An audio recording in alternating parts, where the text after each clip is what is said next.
제18강 가말리엘의 조언 사도들의 석방 사도행전 5장 35절부터 41절 말하되 이스라엘 사람들아 너희가 이 사람들에게 대하여 어떻게 하려는지 조심하라.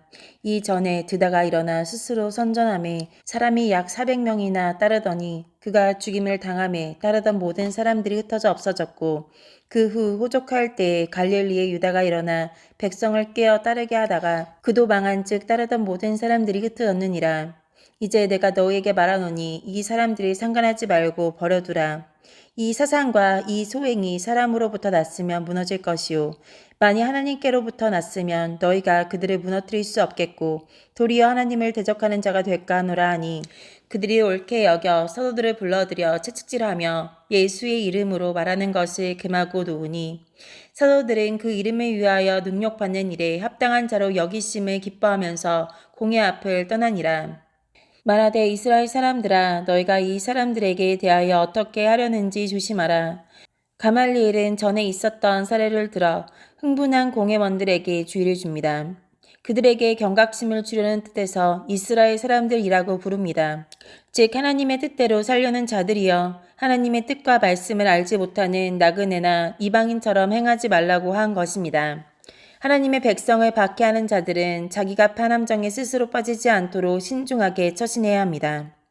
우리는 정직하고 충성된 사람들의 마음에 고통이나 슬픔을 주지 않기 위해 주의를 기울여야 합니다.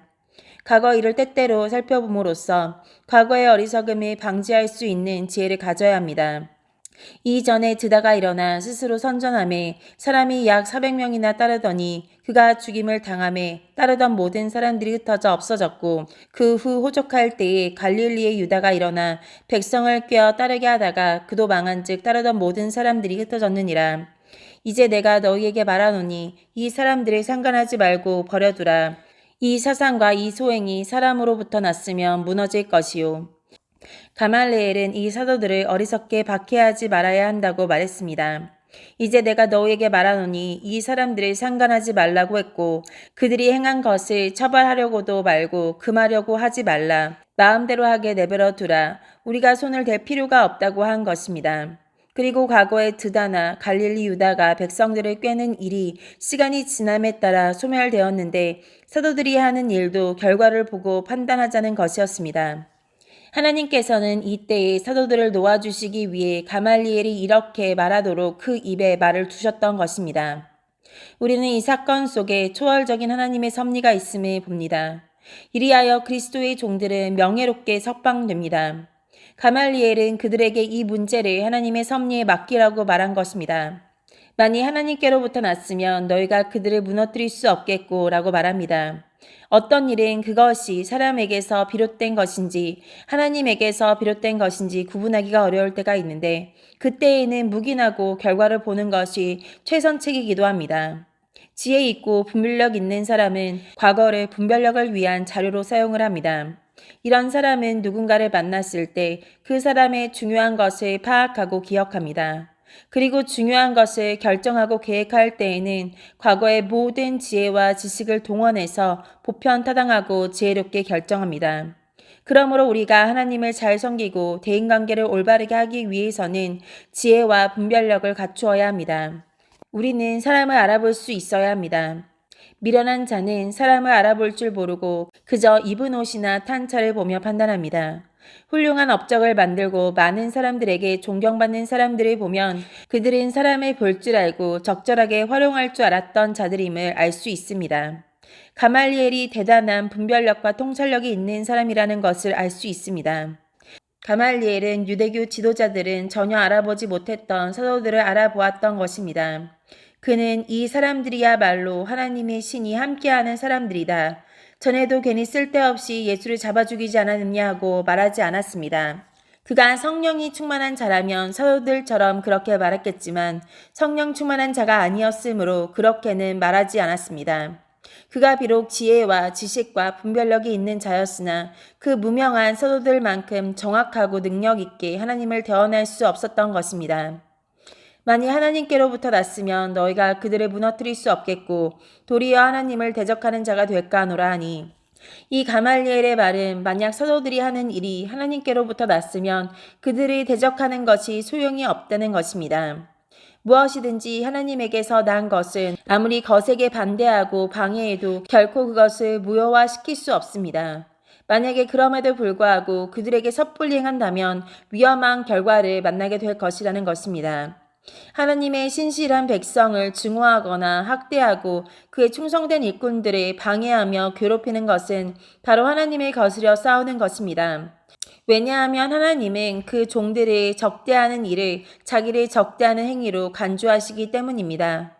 가말리엘은 바로 이것에 대해 충고한 것입니다.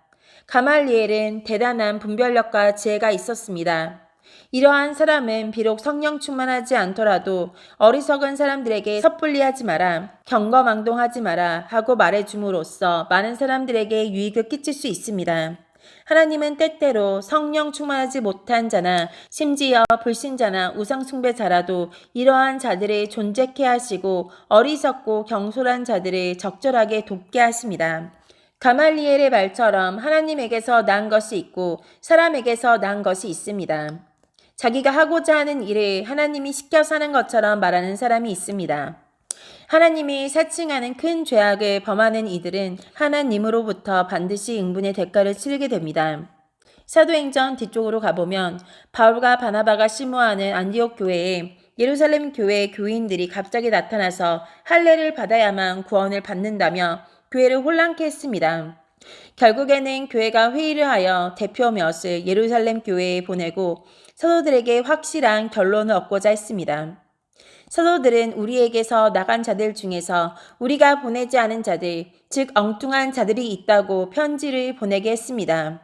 그들 역시 분명한 예루살렘 교회의 교인들인데 하나님께서 깨우쳐 주신 것이 아닌 잘못된 지식을 가지고 왔으며 그들은 하나님의 일을 하고 있다고 착각하며 여러 교회들을 혼란케 했던 것입니다. 그것은 결코 하나님에게서 난 것이 아니었고 따라서 하나님을 대적하며 교회를 회방하는 큰 죄악이 된 것입니다. 우리도 혼자서 하나님의 뜻을 섣불리 판단하고 행동하지 않도록 조심해야 합니다. 자칫 잘못하면 마귀에게 종노릇하게 됩니다. 이렇게 되지 않으려면 우리는 항상 영적으로 깨어 있어야 하며 기도해야 합니다. 여기서 우리가 유의해야 할 것은 사도들도 모르게 어리석은 자들이 안디옥 교회로 갔다는 것입니다. 그들은 사도들과 긴밀한 관계를 가진 자들이 아니었고 사도들의 가르침을 성실하게 받아들이던 자들이 아니었던 것입니다.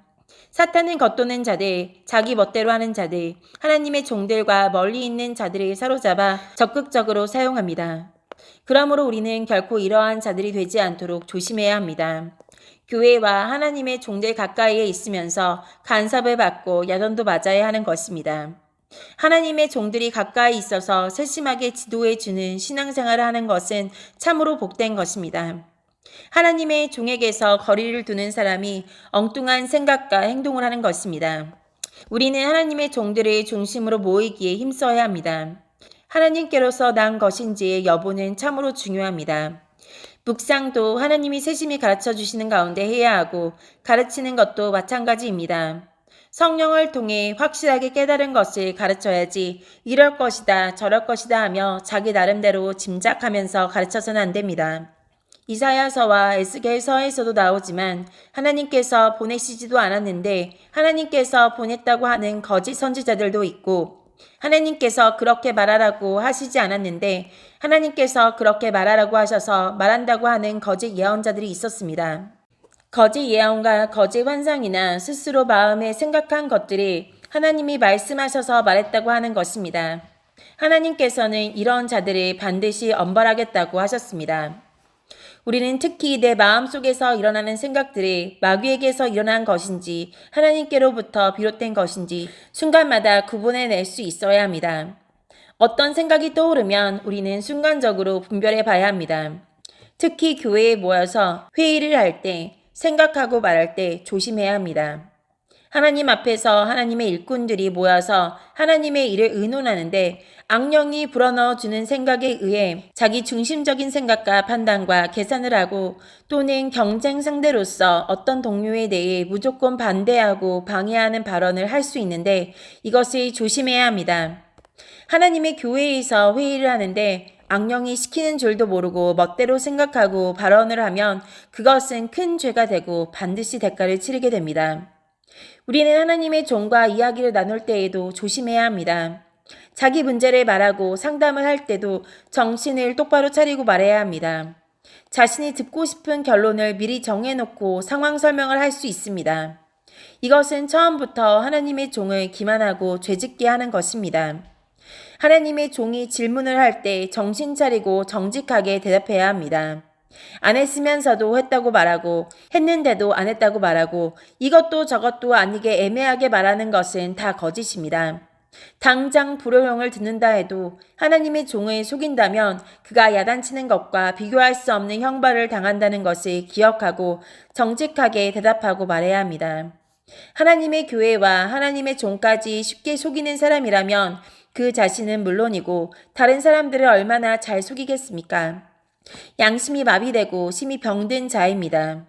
이러한 자들이 중직을 맡게 되면 그 교회는 하나님 앞에서 크게 책망을 받지 않을 수가 없습니다. 우리는 하나님의 교회와 종 앞에서 함부로 말해서는 안 된다는 것을 명심해야 합니다. 그들이 옳게 여겨 사도들을 불러들여 채찍질하며 예수의 이름으로 말하는 것을 금하고 놓으니 그들은 사도들이 죽이려고 하던 계획을 중단했으나 채찍질했습니다. 그로 인해 사도들이 복음 전하는 것을 부끄럽게 여기며 백성들도 그들에게 복음을 듣는 것을 부끄럽게 여기리라고 생각한 것입니다. 이때 하나님께서 얼마든지 채찍질 당하지 않게 하실 수도 있었는데 사도들이 맞고 나오게 하시는 이유는 무엇일까? 이것이 바로 이스라엘의 죄가 악기까지 차서 로마로부터 피비린내 나는 살육을 당하게 하는 하나님의 거룩하신 뜻을 이루시고자 하는 일이었던 것입니다. 이 유대인들은 과거에 많은 선지자들을 죽이고 심지어 예수까지 죽이고 이렇게 복음 전하는 자들을 채찍질하며 죽였으므로 결국 로마로 인해 멸망을 당하고 전 세계로 뿔뿔이 흩어집니다. 유대교 지도자들은 예수님을 죽인 후에 독립운동을 하며 주둔하고 있는 로마 군병들을 죽이고 진영을 불살랐습니다. 그 결과 로마 원로회의의 결정에 의하여 이스라엘이 멸망을 당하게 되는데 성전에 숨어있는 자들이 그 주위 토성을 쌓아 굶어 죽게 했습니다. 그때 지휘하던 사령관은 예루살렘 성전은 공격하거나 부서뜨리지 말라고 명령했습니다. 로마 군대는 지휘 계통이 확실하여 명령을 어기면 죽게 됨에도 불구하고 군사들이 얼마나 화가 치밀었는지 그 성전을 완전히 불태우고 없애버렸습니다. 그리고 얼마 후에 그 자리에 회교사원이 세워지고 말았습니다. 참으로 기가 막힌 일이었습니다. 성전이 불태워진 후에 유대인들은 전 세계로 흩어지고 세계에서 학대를 받는 민족으로 전락했습니다. 그러다가 1945년 2차 세계대전 학살 이후에 국제연맹에서 유대인을 팔레스타인 지역으로 돌아가게 하여 회복시키자고 가결하여 이스라엘을 재건합니다. 그런데 1700년이 지난 후에야 돌아간 이스라엘을 오랜 세월 동안 그 땅을 지배하고 있던 팔레스타인 주민들이 좋아할 리가 없습니다. 그래서 지금까지도 싸우고 있는 것입니다. 바로 이 당시에 채찍질이 이런 엄청난 일을 자초하게 된 것입니다. 하나님은 우리를 극진히 사랑하시고 주의 일꾼으로 쓰시기도 하시지만 우리 이전 시대의 사람과 이후 시대의 사람 그리고 그 전후의 일 전체의 일을 망라하시면서 크고 작은 모든 계획들을 세우시고 이루십니다. 그 계획의 일환으로 지금 나에게 생길 수밖에 없는 어떤 일이 있는 것입니다. 그것이 비록 나에게 환난과 시련일지라도 그것은 하나님이 나를 보호해 주시기 싫어서가 아니라 놀라운 계획의 일환으로 오는 것입니다. 하나님의 허용 없이는 하나님의 뜻을 벗어나서는 그 어떤 일들도 일어나지 않습니다. 우리가 생각할 때는 이해가 되지 않더라도 우리 하나님께서 시대를 막론하고 모든 것을 섭리하시고 주관하신다는 것을 잠시도 잊지 말아야 합니다.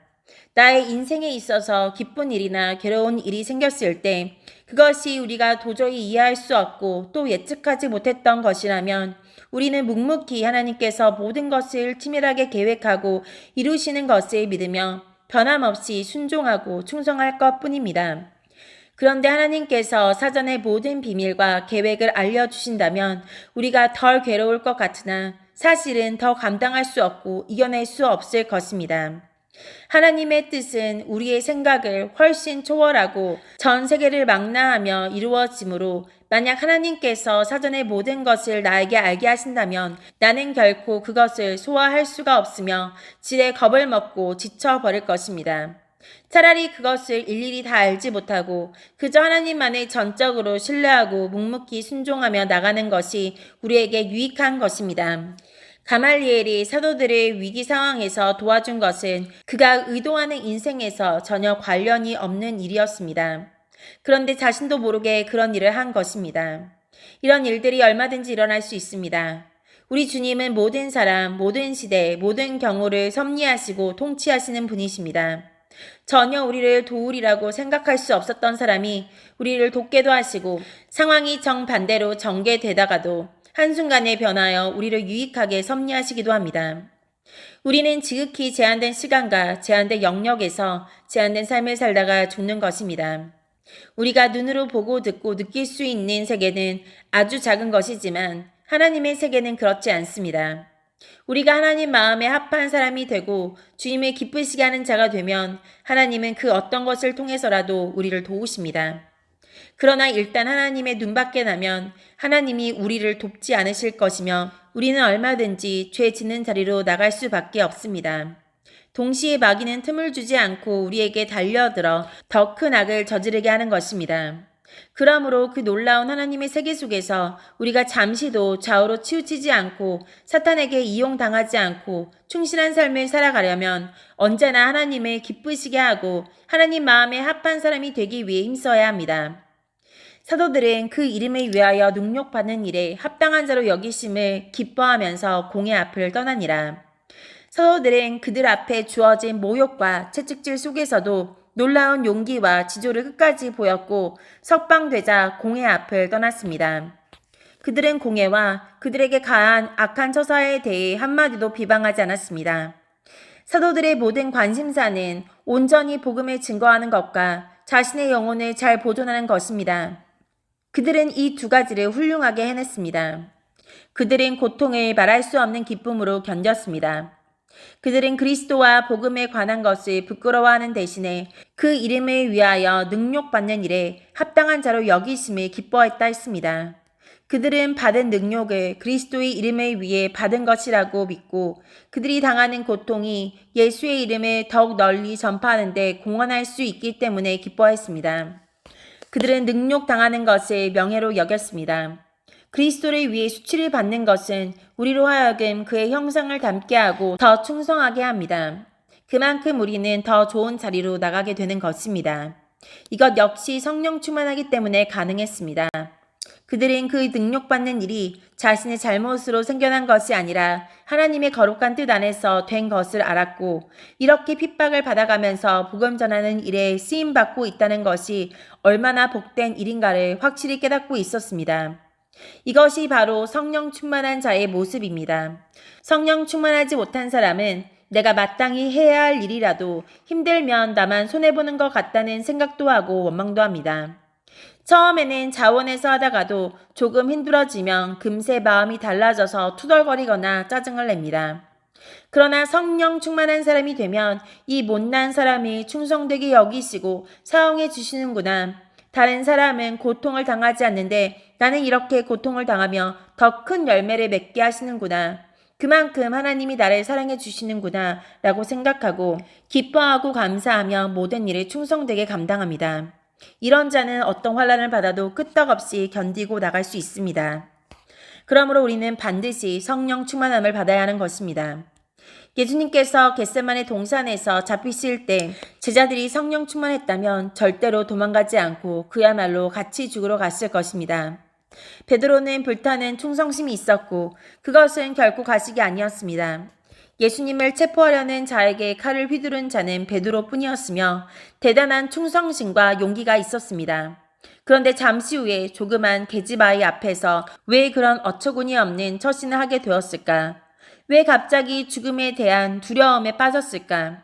인간의 의지, 결심, 용맹성 등은 변화무쌍한 것이며 언제까지 유지될 수 있는 것이 아닙니다. 그래서 우리는 성령 충만을 받아야만 합니다. 또한 성령 충만은 한 번 받으면 죽을 때까지 지속적으로 주어지는 것이 아닙니다. 그러므로 우리는 언제나 성령 충만함을 유지하기 위해 매사에 조심하며 충실해야 합니다.